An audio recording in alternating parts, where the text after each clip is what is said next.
What is going on, guys and gals? Brooklyn bound the Raid Scientist here, and today I'm bringing back another Destiny Raid refresher video. We're going to get you ready to take on Crota's End in Destiny 2. There is a strong possibility that this raid returns in Season 22 of Destiny 2, and it's going to mean a lot of people are going to want to refamiliarize themselves with how to do the entire raid from back when it was current. Or maybe teach the encounters for some of you that have never done it, and how to prepare for the reprised version. We had a ton of success when we did the King's Fall and Vault of Glass refresher videos, so please, if you enjoy the video and find it helpful, please consider subscribing to stay current with all my other Destiny raid content. Now, before we get into the encounter by encounter summaries, let's make sure we go over a few key points up front. We know from game director Joe Blackburn, and from the re-releases of Vault of Glass and King's Fall, that the original sanctity of the raids is going to remain intact, but they are going to have to make some changes to encounters, combat, to accommodate for all the Destiny 2 abilities and weapons that weren't in Destiny 1. Secondly, this is a refresher video, and it's going to simply remind you of how it was done in Destiny 1. Be advised that Bungie is certainly going to make some changes to the encounters, and we won't know what those are until the changes go live on September 1st. Expect a full up-to-date guide of Crota's End 2.0 if it indeed ends up being the raid that comes back on my channel as soon as we clear it. So, let's get into it.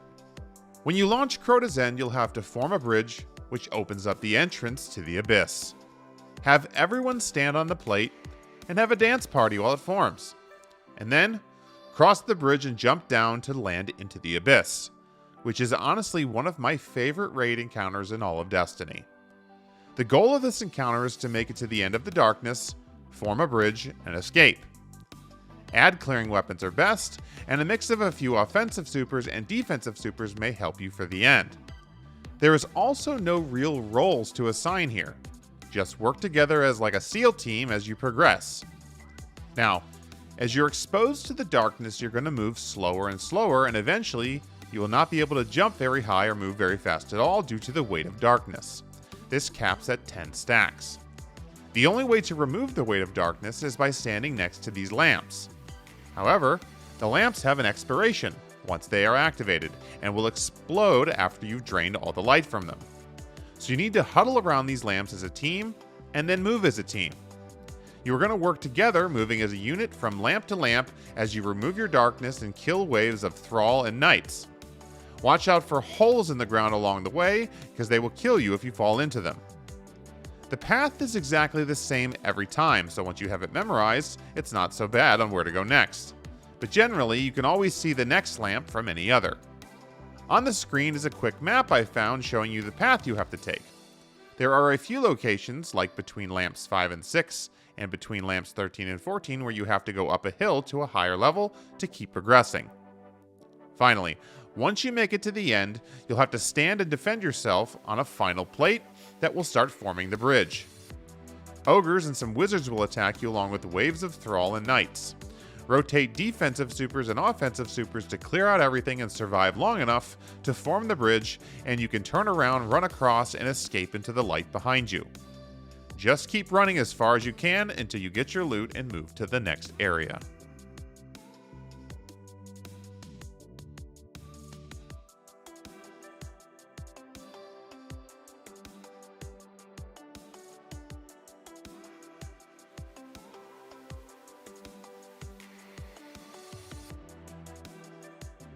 The second major encounter of Crota's End is the infamous bridge encounter, which for a long period of time was cheesed on the regular.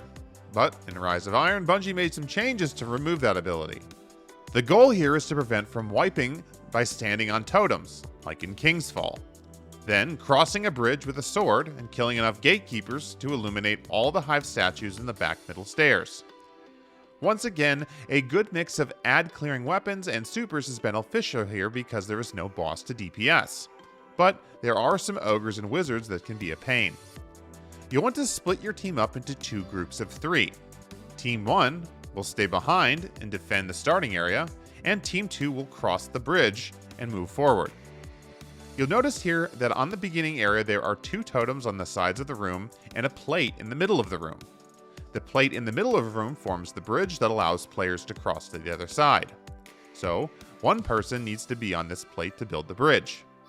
The totems will wipe the team if no one's standing on them long enough, so the other 2 players in that team will stand on the totems to prevent a wipe. That leaves Team 2 to help clear ads and locate the sword bearer knight and kill him. He'll drop a hive sword that he can have one player from Team 2 pick up and now carry it across the newly formed bridge to the other side. Note, you can only cross the bridge to the other side with a sword in hand, so that the player who crosses the bridge will immediately find a gatekeeper knight on the other side and use the sword to kill it. You can only kill the gatekeepers with a sword.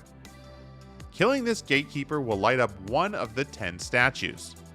Then, repeat this process, sending over the second and third players from Team 2 as well, with swords of their own, killing a total of 3 gatekeepers total. Once 3 players from Team 2 have crossed, they now have the job of building the bridge and locking in the 2 totems, as there is a middle plate and totems plate on the second side as well. Having the 3 players from Team 2 on the other side hold the totems in the middle plate will then allow the 3 players who were doing it at the entrance to now get off their plates, kill ads and sword bearers to cross the bridge one at a time to kill more gatekeepers.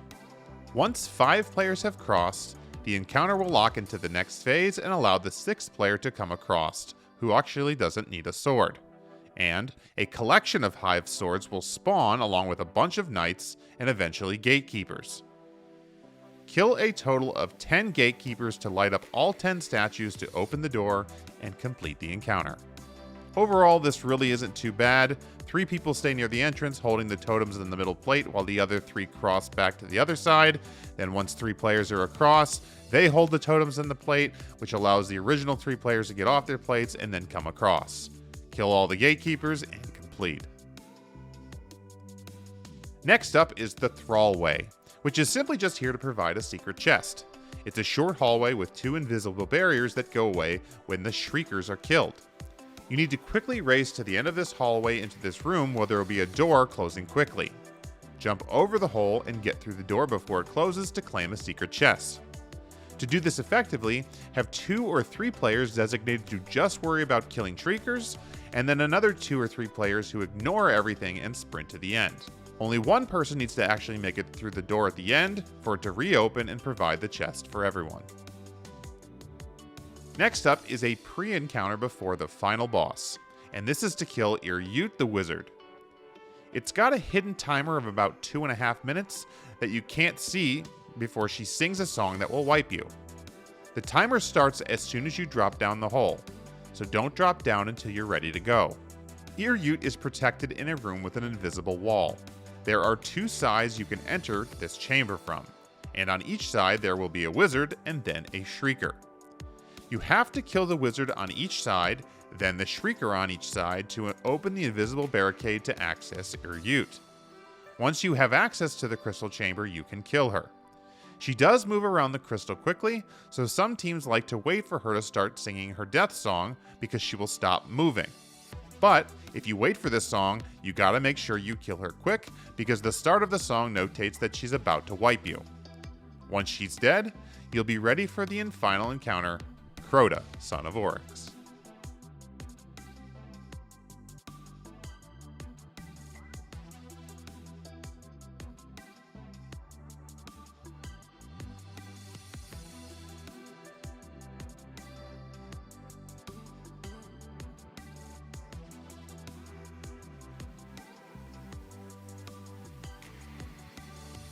Now, it's hard for me to tell you how to prepare for this, because the original Crota was only damaged by one player with a sword, while others just brought him down with his shield using tracking rockets or snipers.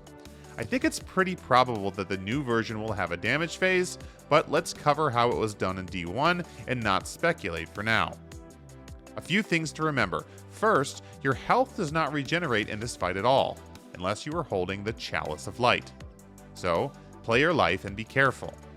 Secondly, to start the encounter, you have to stand next to the crystal, which will summon Crota and lock you into the crystal room, temporarily.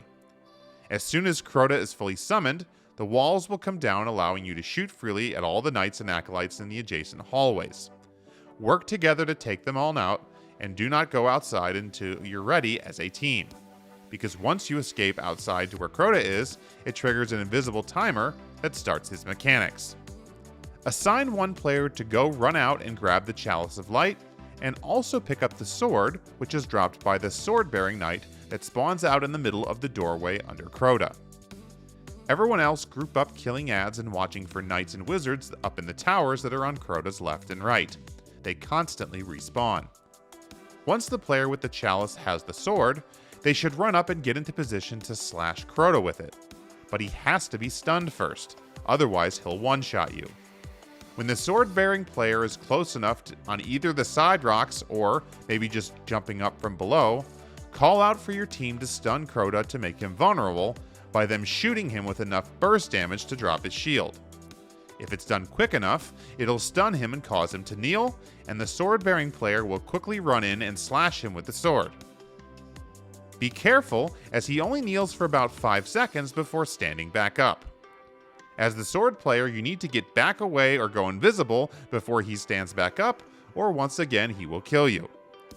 Also, when he stands back up, a large green sphere in the sky above Crota will spawn called an Oversoul. Everyone must shoot this sphere enough for it to explode, otherwise you will wipe. This Oversoul will spawn every time Crota regens his shield. If you're fast enough of doing all this, killing the first Oversoul, you should have time to drop him a second time and get some more sword swings in to do more damage. Remember, if you drop him multiple times, he will spawn multiple Oversouls, so be ready. After a certain amount of time, Crota will move from the middle and rotate to one of the sides, and then eventually back to the middle. You essentially will keep repeating this process every time until his health falls. Note that if you are ever low on health, you can exchange the Chalice of Light between other players to regenerate your health, but it's best to eventually give it back to the sword-bearing player when doing damage phases. Secondly, after 2 rotations, ogres will spawn out of the bottom left and right rooms. It's best to take them out quickly so they don't wreak havoc while you're trying to do damage phases to Crota. Eventually, you'll get him very low health, and he'll enrage, summoning a final Oversoul, meaning you must kill him or otherwise you're gonna wipe. This fight is all about positioning, and having a good sword-bearing player who is quick and times the slash as well to maximize damage. My guess is that the D2 version will make it so more players have to get involved with damage, but I guess we'll just see if this raid does in fact return. And that's it. That's Crota's End. A quick raid, but still pretty fun to do, and I hope you found this video helpful in refreshing your memory on all the mechanics and how to do this raid. Thanks again for watching, everybody, and until next time, stay safe out there.